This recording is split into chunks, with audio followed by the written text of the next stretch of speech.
Երեք խուզարկություն է կատարվում փորձագետներից հոգեբանական ներողություն լեզվաբանական բնագավառի փորձագետներից մեկի բնակարանում եւ զարմանալին նա է որ դատանը սանկցիավորել է նման միջնորդությունը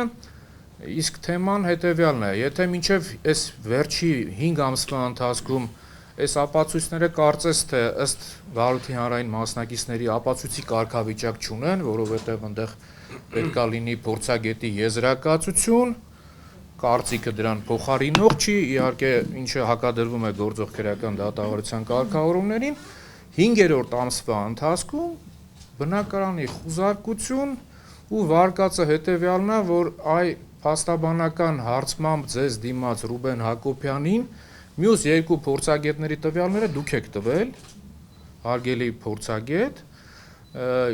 բացի այդ կանխորոշել եք այն մյուս հայտնի լեզվաբանների տված փորձագիտական կարծիքները։ Ինչ ասենք, եթե այս վիճակն է 53 անդամից բաղկացած քննչական խումբը գործողություններ չունի անելու կոնկրետ արդեն փորձագետների բնակարաններն է խուզարկում, Ստեղ առանձնապես արդարություն, արդարադատություն, օբյեկտիվություն ակնկալելը կարծում եմ շատ դժվար է։